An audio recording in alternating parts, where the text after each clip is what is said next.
Setiap anak pasti memiliki potensi dan ketertarikan yang berbeda. Tugas orang tua yaitu untuk menemukan apa yang diinginkan oleh anak dan mengembangkannya. Tetapi di sisi lain, orang tua perlu mendorong anak untuk mendapatkan kehidupan layak di masa depannya, seperti mendapat keuangan yang stabil dan juga mendapat keluarga yang bahagia. Kami, tim kontra, dengan bangga menolak pernyataan dari tim pro.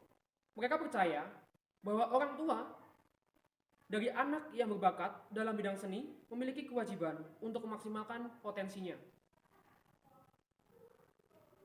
Mereka berpendapat bahwa musisi yang kurang terpenuhi kebutuhannya, mereka tetap bahagia dengan passion yang mereka miliki. Karena kenyataannya, dengan pengembangan bakat mereka, belum tentu mencapai sebuah kebahagiaan. Karena kebutuhan mereka yang tidak terpenuhi. Karena pada dasarnya, untuk memenuhi kebutuhan passion, diperlukan pemenuhan kebutuhan dasar lebih dahulu, seperti mendapat makan, uang, hingga udara, dan sebagainya. Kemudian masuk ke sanggahan saya yang kedua.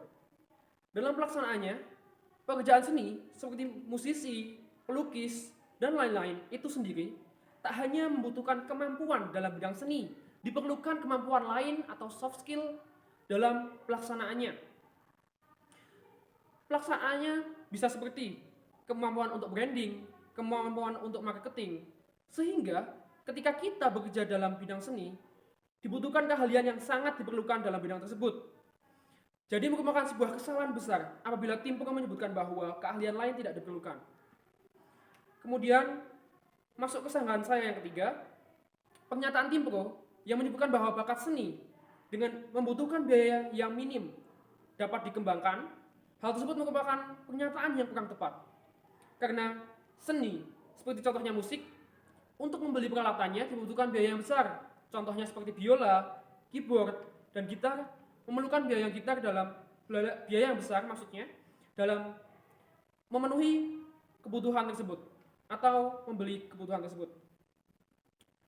Lalu perlu ada pelatihan khusus dari pelatih yang pengembangan bakat dan bidang seni tersebut diperlukan waktu yang tidaklah sedikit atau lama dan biaya yang tidak sedikit, sehingga semua kalangan tidak dapat mengakses fasilitas tersebut.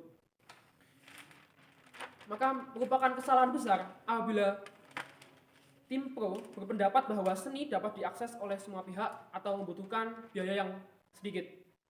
Lalu lanjut ke argumen atau maksud saya sanggahan saya yang keempat. Kasus pelecehan di pekerjaan seni lebih tersorot dibanding pekerjaan kantoran. Mengapa? Karena sudah resiko pekerjaan dari mereka. Lingkup mereka lebih besar dan seperti contohnya, seperti kita bisa melihat boy band atau mungkin artis dan lain sebagainya, mereka ditampilkan di TV sehingga hal tersebut tidak dapat dihindari, berbeda dengan pekerjaan kantoran yang mana mereka tertutup, tidak dapat diakses oleh orang lain kecuali oleh orang dengan lingkup tersebut. Jadi sebuah resiko dari sebuah pekerjaan itu sendiri karena musisi memiliki lingkup yang lebih besar sehingga hal tersebut tidak dapat dihindari. Kemudian pendapat saya yang terakhir, sanggahan saya yang terakhir, tim pro juga menyebutkan bahwa setiap orang membutuhkan hiburan yang berkaitan dengan seni, seperti musik, seni lukis, hingga film. Tidak semua orang seperti itu.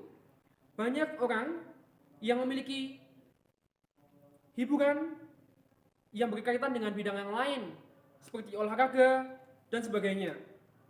Tidak semua orang bisa disamaratakan memiliki hiburan yang sama seperti seni.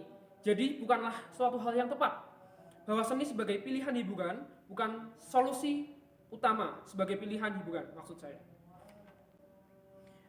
Dan hiburan orang juga berbeda-beda. Maka dari itu, pernyataan dari tim pro merupakan sebuah pernyataan yang subjektif. Masuk ke argumen yang pertama.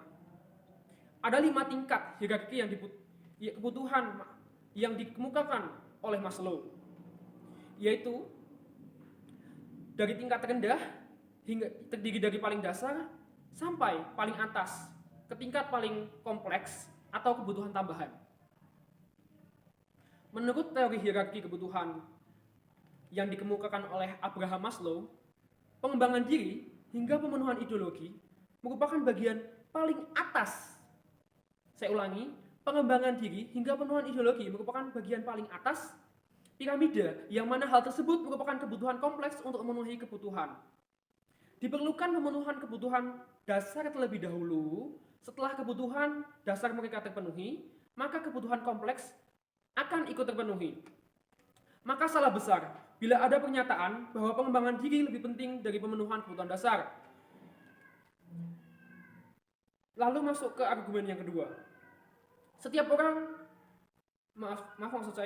orang tua tidak wajib mengembangkan kemampuan anak karena khususnya bidang seni, karena tidak semua anak dengan bakat seni memiliki minat ke bidang tersebut. Maka diperlukan tes minat dan bakat bagi orang tua sebelum mengarahkan anaknya ke bidang tertentu, khususnya bidang seni. Maka akan sia-sia untuk mengarahkan anak ke bidang yang tak ia minati.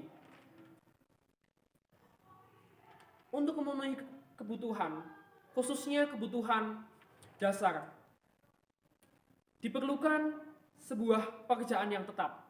Pekerjaan yang tetap diperlukan sebuah ilmu yang dibangun dari saat kita sekolah. Mulai dari SD, SMP, SMA, kita diajarkan untuk memenuhi kebutuhan dasar ini tersebut, mendapat pekerjaan yang tetap, sehingga ketika kita mendapatkan pekerjaan, kita juga dapat mengembangkan skill dan bakat mereka. Jadi menurut saya, pengembangan seni merupakan kebutuhan yang kompleks, yang mana merupakan kebutuhan yang tidak harus kita dahulukan.